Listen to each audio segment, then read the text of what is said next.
Tahun kemarin sudah bilang Dokter Tipa, lebih baik Prabowo gandeng Puan. Kita rakyat nggak usah khawatir dan segeram ini. Senang dan adem lihat Prabowo, Mbak Puan, Mbak Titik, Mas Didit sering tampil bersama di acara formal kenegaraan. Wajahnya bagus-bagus dan penampilannya bermartabat. Oh, bermartabat ya kan, bermartabat gitu penampilannya gitu kan. Beda katanya siapa Dokter Tipa. Dibandingkan anak beler, muka koplo, kepala miring, ya kan, nongol di antara mereka sungguh merusak pemandangan dan mengganggu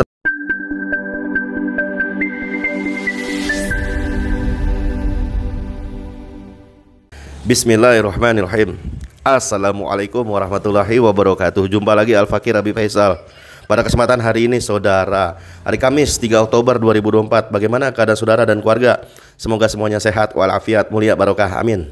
Masih panjang umur perubahan, panjang umur perjuangan. Nggak mau berubah, nggak mau berjuang. Apa kabar otak? Otak mana otak?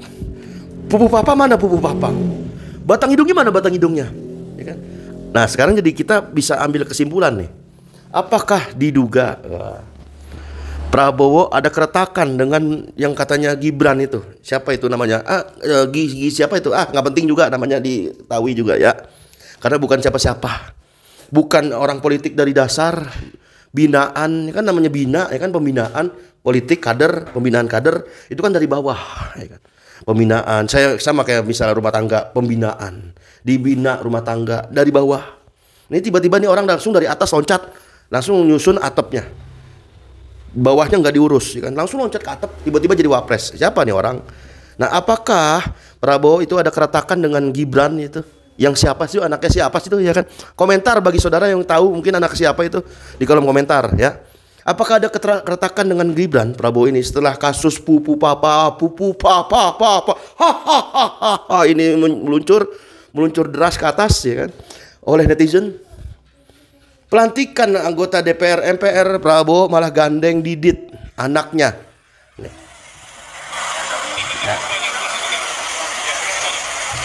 Nah ya, Didit Prabowo ya, anaknya ya. Bapak kapan janjian ketemunya, Pak? Ya, mana pupu papa, batang hidungnya mana? Batang hidungnya? Mana, nggak ada pupu papa, nggak ada. Bukan pupu papa. Bukan pupu papa, Gibran. Mana Gibran? Nggak ada Gibran. Nggak ada.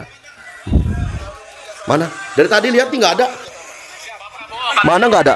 Nggak ada. Udah liatin mata di HP, udah deket, nggak ada. Apakah Prabowo nggak mau ambil resiko kalau nanti misalnya Gibran jadi wapres? Apakah Puan yang akan jadi wapres berikutnya? Waduh. Dokter Tipa lebih mengatakan begitu. Lebih senang melihat Prabowo dan ajak anaknya Didit yang santun, terdidik dan terlihat sangat sayang dan hormat kepada ayahnya ini. Dokter Tipa nih. Ya, kita lanjutin. Rasanya lebih tenang melihat Prabowo dikawal anaknya, ya kan, dibandingkan melihat Prabowo jalan bersama pupu papa, ya kan. Memuak melihat makhluk munafik oportunis yang cium tangan di depan tapi meludahi di belakang, kata Dokter Tipa. Lagi pula sudah dari tahun kemarin sudah bilang Dokter Tipa, lebih baik Prabowo gandeng Puan. Kita rakyat nggak usah khawatir dan segeram ini. Senang dan adem lihat Prabowo, Mbak Puan, Mbak Titik, Mas Didit sering tampil bersama di acara formal kenegaraan. Wajahnya bagus-bagus dan penampilannya bermartabat. Oh, bermartabat ya kan, bermartabat gitu penampilannya gitu kan. Beda katanya siapa Dokter Tipa. Dibandingkan anak beler, muka koplo, kepala miring, ya kan, nongol di antara mereka sungguh merusak pemandangan dan mengganggu ketentraman batin rakyat. Belum lagi kalau pas makan bersama. Wah, saudara sendirilah yang nambahin lah. Nggak tega, ya kan. Fufu fafa, mana batang hidungnya? Retak nih, retak, cie, belum duet udah retak, apakah begitu? Komentar tuh di kolom komentar, ya. Sinyal, tanda-tanda ini udah kayaknya udah kendus seolah-olah Prabowo, seolah-olah ya. Prabowo ingin menegaskan kepada Fufu Fafa, mendingan gua dikawal anak gua daripada gua dikawal lu. Ya kan, ngeri kan? Batang hidungnya di Gibran dicari sama semua orang, mana? Termasuk masuk suara.com nih, masuk ya, suara.com ya, media nasional ya. Batang hidungnya kemana nih Gibran? Setelah diduga sebagai pemilik akun kakus pupu papa, keberadaan Gibran tiba-tiba ngilang, nggak ada kabarnya atau gimana? Menimbulkan rasa penasaran, ya kan? Masih belum memberikan konfirmasi terkait hal itu, ya. Dalam akun itu Fufu Papa mengolok Prabowo, menyebut putranya Didi sebagai penyuka sesama. Dari sini publik meminta Prabowo agar tindak tegas Baru-baru ini cukup dikejutkan dengan Prabowo menggandeng Didit ke acara pelantikan anggota Dewan. Momen kebersamaan ayah dan anak ini juga dibagikan oleh akunnya Dr. Tipa yang tadi kita lihat saudara, akunnya. Nah, Prabowo bersama Didit menghadiri pelantikan anggota MPR, DPR, DPD periode yang akan datang. Setelah acara selesai ada momen menarik nih saudara. Nah, Prabowo, Didit, dan ketemu siapa itu? Siapa itu? Oh, ketemu Puan Maharani saudara. Oh, udah jadi aja lah gitu kan kalau kata netizen gitu. Kalau kata Al Fakir mah sama aja, mau Prabowo kayak mau Puan kayak, mau 1000 Puan kayak mau 1000 Prabowo kan tetap aja. Sistemnya masih demokrasi. Di mana demokrasi ini meniscayakan nggak ada yang namanya riayah su'unil ummah. Riayah su'unil ummah, mengurus urusan rakyat itu hanya ada terjadi pada sistem pemerintahan yang dicontohkan oleh junjungan kita, baginda Nabi besar Muhammad sallallahu alaihi wasallam, ya kan? Nah, langsung kita bacain beritanya lagi. Prabowo bersama Didit menghadiri pelantikan. Keduanya tampak berbincang akrab dengan Ketua DPR sekaligus jajaran petinggi PDIP Puan Maharani. Kebersamaan mereka ini terjadi di tempat pelantikan gedung DPR Senayan, Jakarta.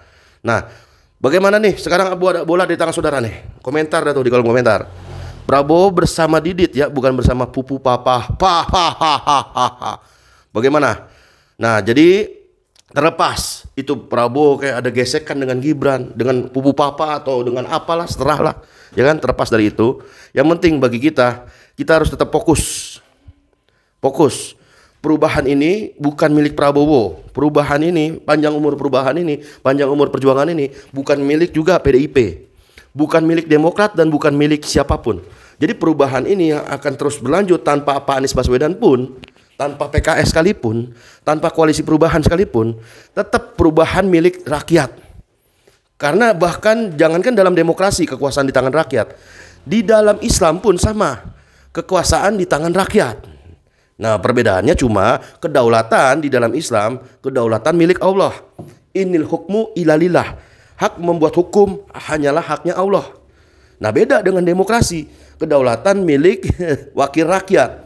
Seolah-olah wakil rakyat itu bisa menghukum perbuatan terpuji tercela, khair dan syar, baik dan bagus, ya kan, baik atau jelek, kemudian halal dan haram berdasarkan akal wakil rakyat. Nah, itu perbedaan antara politik demokrasi dengan politik Islam. Kalau politik demokrasi dan Islam sama-sama kekuasaan di tangan rakyat. Sedangkan politik demokrasi, kedaulatan milik rakyat, dan Islam, kedaulatan milik Allah Subhanahu wa Ta'ala. Nggak ada kedaulatan di tangan makhluk. Karena kalau kedaulatan di tangan makhluk, yang jadi apa? Jadinya apa?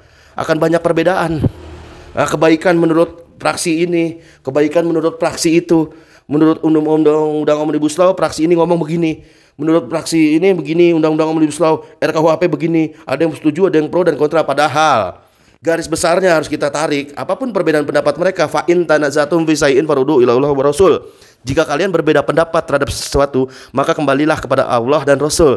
Menurut tafsir Ibnu Katsir, kepada Allah dan Rasul adalah kepada Al-Quran dan As-Sunnah. Nah, itulah namanya baru panjang umur perubahan. Wassalamualaikum warahmatullahi wabarakatuh.